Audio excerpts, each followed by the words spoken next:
Hello बच्चों, आज के क्लास में हम लोग पढ़ेंगे बेसिक प्रोपोर्शनैलिटी थ्योरम, यानी आधारभूत अनुपातिक नियम प्रमेय। इस प्रमेय को ग्रीक के एक बड़े ही महान गणितज्ञ थेल्स महाराज ने प्रतिपादित किया था, इसलिए इसको थेल्स प्रमेय के नाम से भी जानते हैं। तो चलिए हम लोग आज पढ़ते हैं थेल्स थ्योरम के बारे में। थेल्स प्रमेय क्या है और इसे कैसे प्रूव करते हैं। पहले स्टेटमेंट देखते हैं कि ये थेल्स थ्योरम क्या कहता है। किसी त्रिभुज की एक भुजा के समांतर खींची गई रेखा अन्य दो भुजाओं को समान अनुपात में विभाजित करती है। ये स्टेटमेंट है, बहुत ही समझने में आसान है। मान लेते हैं कि एक त्रिभुज ए बी सी है, किसी त्रिभुज की बात की जा रही है तो एक त्रिभुज ए बी सी है।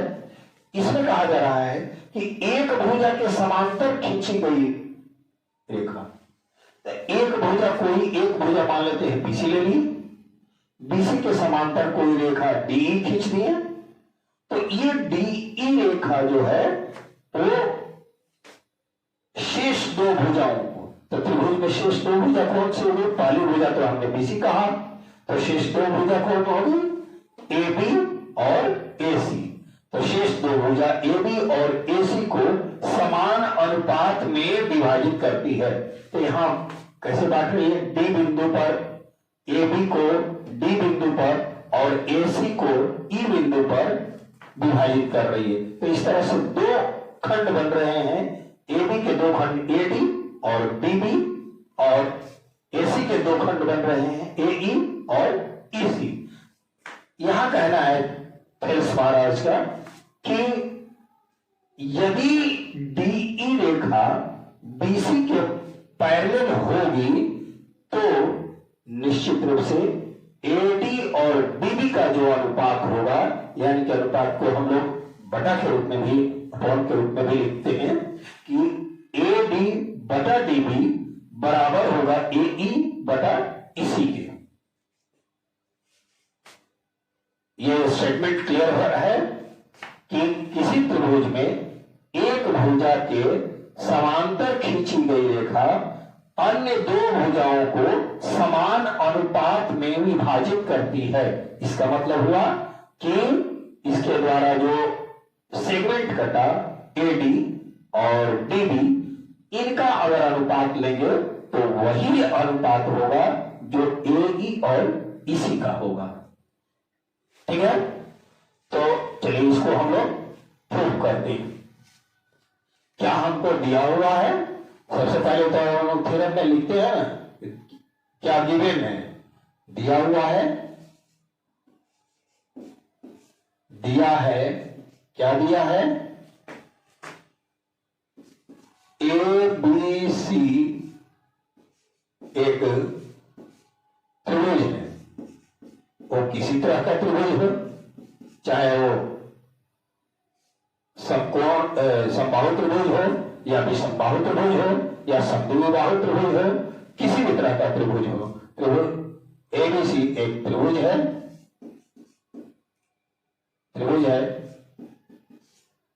जिसमें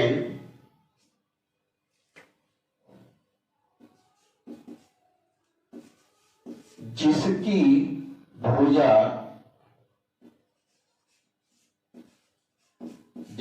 भुजा बीसी के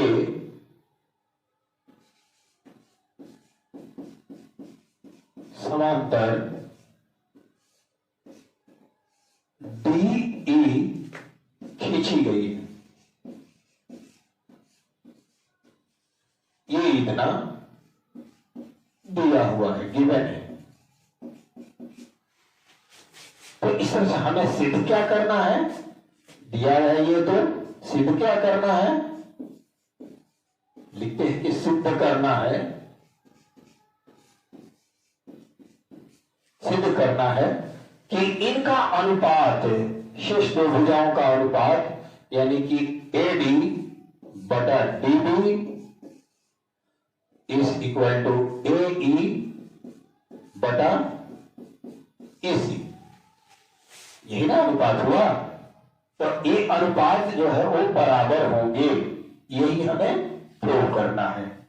तो अगला स्टेप हम लोग क्या लेते हैं, जैसा कि हम लोग देखते आ रहे हैं कि किसी थ्योरम को प्रूव करने के लिए पहले लिखते हैं गिवन कि दिया हुआ क्या है, फिर सिद्ध क्या करना है, और तब इसके बाद आप लिखते हैं रचना कि क्या इसमें रचना की आवश्यकता है। तो हाँ, इसमें रचना की आवश्यकता है, हम लोग रचना करेंगे। क्या रचना करेंगे कि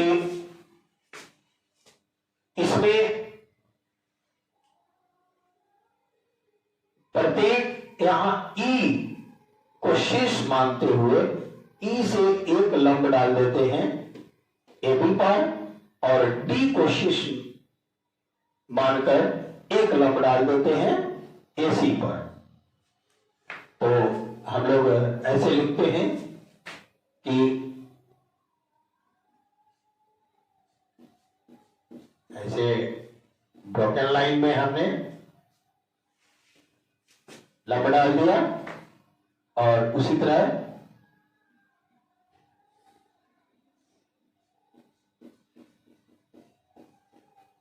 ब्रोकन लाइन में यहां पर किसका नाम कुछ अलग दे देते हैं,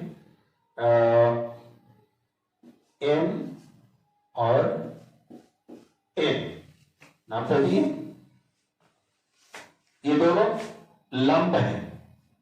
लंब का मतलब समझते हैं ना, वहां 90 डिग्री का कोण बनेगा, बिल्कुल परपेंडिकुलर होता है। और एक और रचना क्या करते हैं कि बी को ई से मिलाते हैं।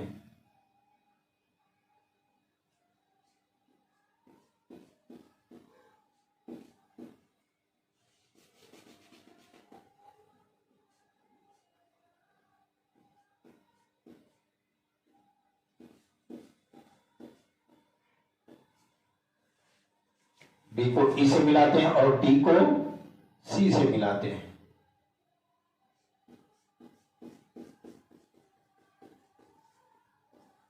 डी को सी से मिलाते हैं, ऐसे हमने मिला दिया। इसी को हम लोग लिखते हैं कि शीर्ष ई से EM लंब AB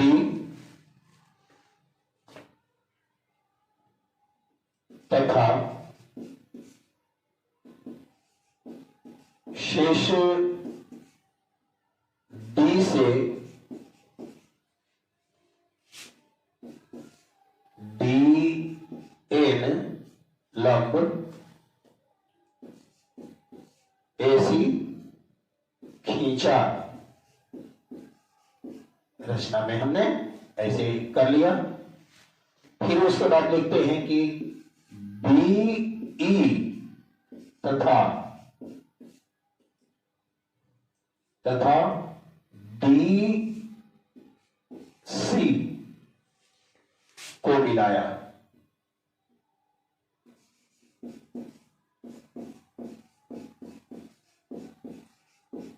ये दो तरह की रचना हमने कर लिया। क्या रचना की कि E से EM लंब AB पर खींचा और D से DN लंब AC पर खींचा। हम नाम कुछ भी दे सकते हैं, P Q कुछ भी दे सकते हैं, और BE को मिलाया और DC को मिलाया। अब हम क्या करेंगे, इसका प्रूफ देंगे। क्या प्रमाण है,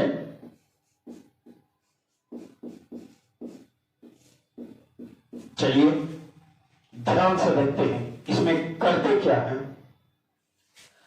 हम लोग यहां पर जो त्रिभुज बन रहे हैं, तो ADE एक ऐसा त्रिभुज बन रहा है। इस त्रिभुज का एरिया निकालेंगे। यहां, ठीक है। इसका एरिया निकालेंगे, ए डी ई और बी ई डी, ए ई डी चाहे ई ए डी और ई डी बी चाहे बी ई डी, कुछ भी कहें। इस ध्यान देने के लिए हम बोल रहे हैं कि डी ई बी जो ये एक त्रिभुज है, इसका एरिया और ए ई डी इसका एरिया, दोनों का एरिया लिखते हैं और उसको एक दूसरे का अनुपात ले लेते हैं।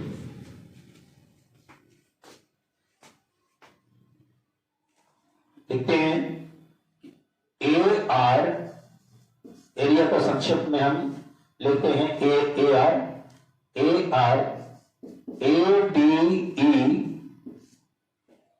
बटा, इसका रेशियो ले लेते हैं इसके साथ A R B E D के साथ। तो क्या होगा,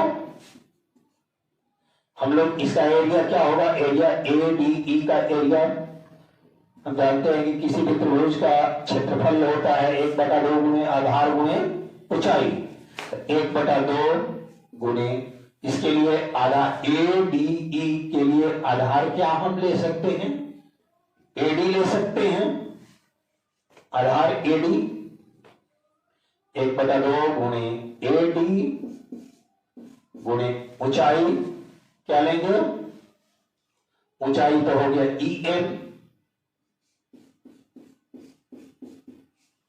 ई एम, अच्छा, बटा, अब उसी तरह area of B E D करेंगे तो क्या होगा 1/2 गुणे डी बी, इसके लिए तो आधार ये होगा क्योंकि यहां शेष ई से जो लंब डाला गया है वो इस त्रिभुज के लिए भी लंब यही होगा, क्योंकि बीडी की ही बढ़ी हुई भुजा यहां ई तक आती है। तो यहां हमारा आधार हो गया डीबी और उसका लंब क्या हो गया, ये हो गया आधार गुणे शीर्ष लंब। अब देखिए बराबर क्या होगा, यहां ईएम से ईएम कट जाएगा, 1/2 से 1/2 कट जाएगा, तो क्या बचेगा एडी बटा डीबी। हमको ये इसको समीकरण 1 मान लिए। फिर पुनः अब इस साइड के दाहिने साइड से हम देख रहे हैं कि एक त्रिभुज ए डी ए ई और एक त्रिभुज है ई डी सी, इसमें इन दोनों का रेशियो लेते हैं। पुनः यहां लिखते हैं पुनः A R A D E divided by A R C E D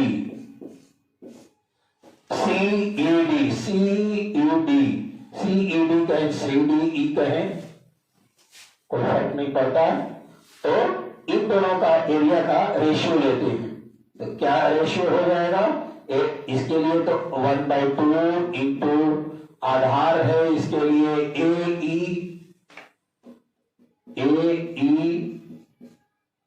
into शेष लंब हाइट क्या है, ऊंचाई क्या है, इसके लिए डी एन ऊंचाई है डी एन, और इस त्रिभुज के लिए भी ऊंचाई है डी एन। तो इसका एरिया क्या हो जाएगा 1/2 गुणे, इसके लिए आधार हो जाएगा इसी और गुणे ऊंचाई हो गया dn।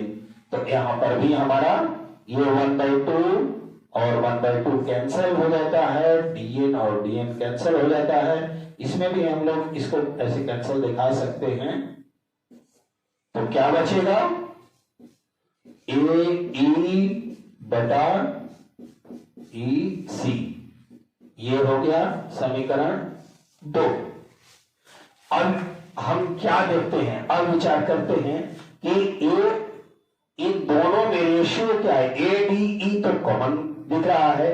अब एरिया BED और एरिया CED पर विचार करते हैं कि ये क्या है।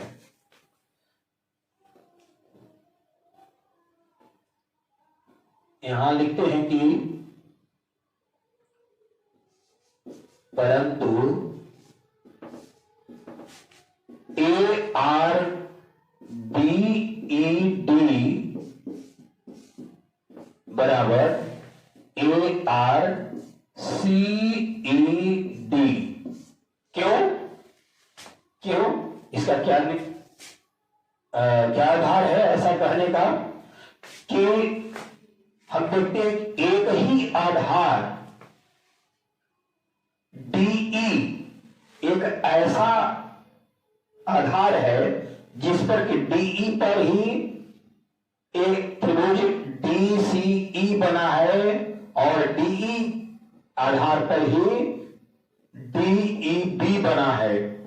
देख रहे हैं, तो एक ही आधार और एक ही समांतर रेखा के बीच, समान समांतर रेखा के बीच स्थित दो या दो से अधिक त्रिभुजों का क्षेत्रफल आपस में बराबर होता है। यह भी एक प्रमेय है जो कि ऑलरेडी हम लोगों ने पिछले 9th क्लास में पढ़ लिया है। तो इस थ्योरम से हम इन दोनों त्रिभुजों का क्षेत्रफल आपस में बराबर कह सकते हैं। तो यहां हम लिखते हैं ये बराबर है, परंतु इतना बराबर क्यों, क्योंकि यहां कारण दे देते हैं कि चूंकि एक ही आधार और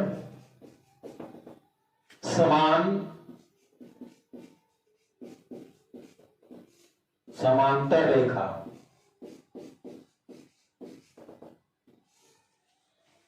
एक ही आधार और एक ही समांतर रेखा ऐसे कहें या समान समांतर रेखा कहें, समांतर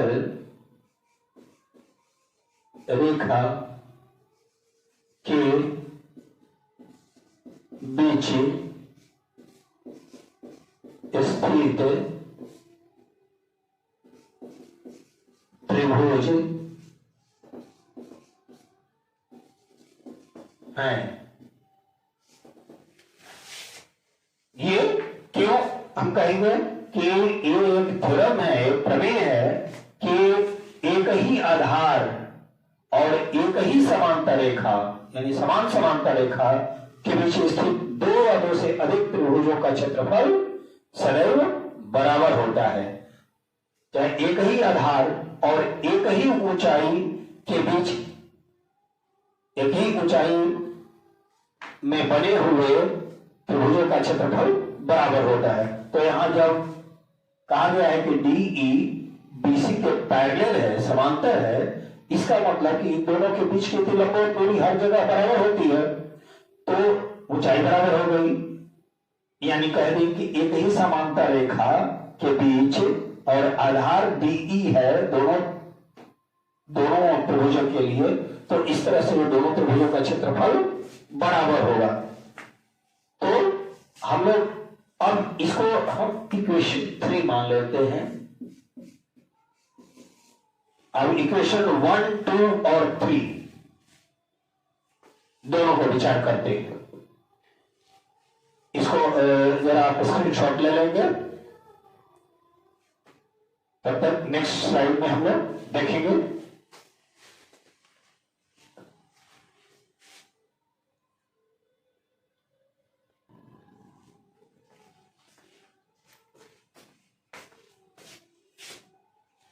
इस तरह से समीकरण 3 में हमने क्या देखा है कि ARBED area of triangle BAD is equal to area of triangle CAD।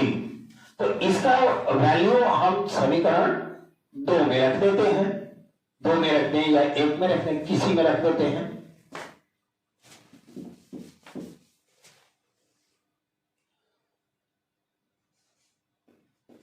समीकरण 3 का मान समीकरण 2 में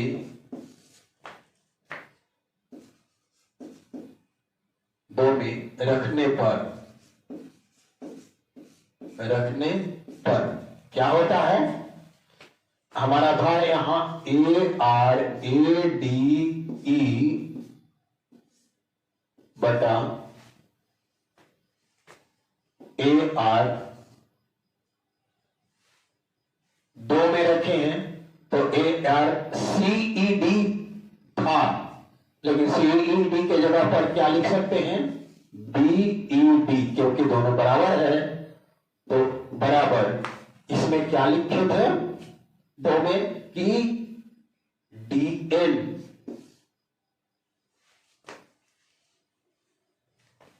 देखिए AE बटा EC लिखे थे, बराबर AE बटा EC,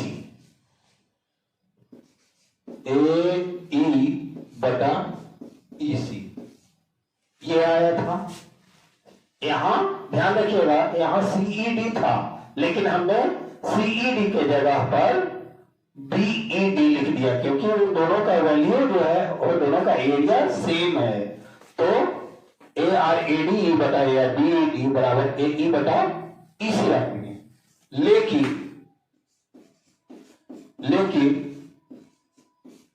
ऑलरेडी हमने समीकरण 1 में क्या लिखा है, लेकिन समीकरण 1 में क्या लिखा है कि ARADE बटा ARBED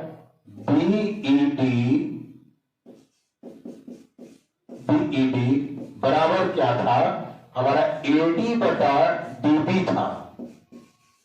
ये हमको समीकरण 1 में था, जो आप अपने नोटबुक में देखिए, ये ऑलरेडी हम लोग समीकरण 1 में ये बात लिखे थे, लेकिन अभी अभी हम लोग जो 3 का मान 2 में रखे तो वहां से ये बात आ गई। तो लेफ्ट साइड तो एक ही चीज है, तो हमारा राइट साइड भी बराबर हो जाएगा। जब लेफ्ट साइड बराबर है तो राइट साइड भी बराबर होगा, यानी कि AD बटा अतः AD बटा DB बराबर होगा AE बटा EC के, और यही तो हमें प्रूफ करना था। तो इस तरह से हमारा प्रमेय सिद्ध हो जाता है। इस तरह से हम सिद्ध कर पाते हैं कि AD बटा DB बराबर AE बटा EC। अब इसमें एक थोड़ा सा रिजल्ट और थोड़ा बदलना चाहें कि हमने ऐसे कहा है कि AD बटा DB बराबर AE बटा EC, क्या इसके लिए भी सही है कि ऐसा कह सकते हैं कि AB बटा AD बराबर AE बटा S बल्कि AC बटा AE, या ऐसा भी कह सकते हैं कि AB बटा DB बराबर AC बटा EC, तो ये भी सही है। हम लोग थोड़ा उसको और आगे कोरोलरी में ले जाते हैं। हमारा थ्योरम तो यही प्रूफ हो जाता है, आप यहीं पर छोड़ देंगे, लेकिन आपको समझाने के लिए कुछ और इसका रिजल्ट लाते हैं, जो कि और दूसरा हमें सवाल बनाने में मदद मिलेगी। दूसरी समस्याओं को इस प्रमेय पर आधारित सम को बनाने में हमें मदद मिलेगी। तो हम लोग यहां से हम क्या लिख सकते हैं, यहां से हम क्या लिख सकते हैं, इसको उलट देते हैं। और सही है तो DB बटा AD बराबर EC बटा AE हो जाएगा। और अब क्या कहते हैं कि दोनों तरफ एक जोड़ देते हैं, या इसको हम ऐसे भी कह सकते हैं कि DB बटा AD प्लस 1 बराबर EC बटा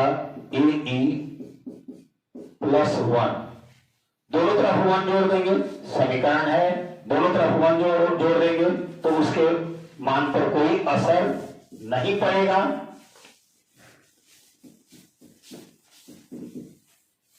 देखते हैं क्या होता है।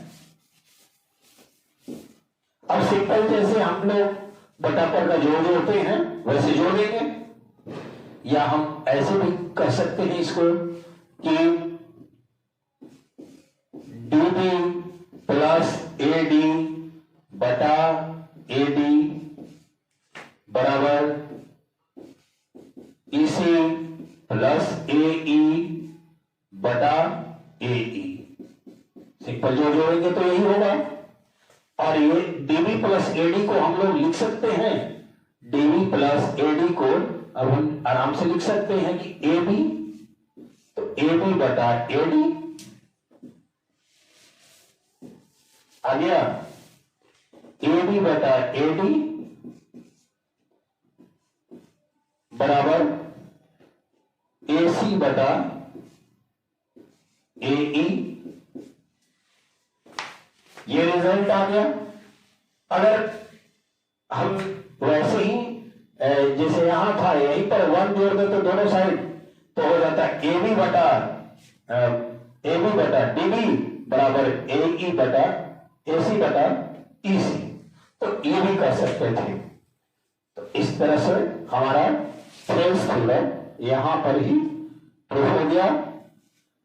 इतना अगर लिखेंगे तो आपको परीक्षा में पूरे अंक आएंगे। क्योंकि हमने जानबूझकर अगर इसको ज्यादा लंबा किया होता और बढ़ भी सकता था, जैसे कि हम लोग डायरेक्ट दो त्रिभुज का एरिया का अनुपात ले लिए। अगर लंबा दिखाना रहेगा तो दोनों का एरिया बारी बारी से लिखेंगे और उसके बाद लिख देंगे कि भाग देने पर। तो उतना करने की कोई आवश्यकता नहीं है। क्योंकि हमारे पास परीक्षा में समय भी कम होता है और उससे कोई स्टेप कम नहीं हुआ, इसलिए हम लोग जैसे हमने बताया है वैसे ही आप फॉलो करें, उसमें कोई अंक नहीं कटेगा। तो चलिए आज हमारा थेल्स थ्योरम भी कंप्लीट हुआ। अब इसके बाद एक समरूपता का थ्योरम करेंगे और नेक्स्ट क्लास में। तब तक के लिए धन्यवाद।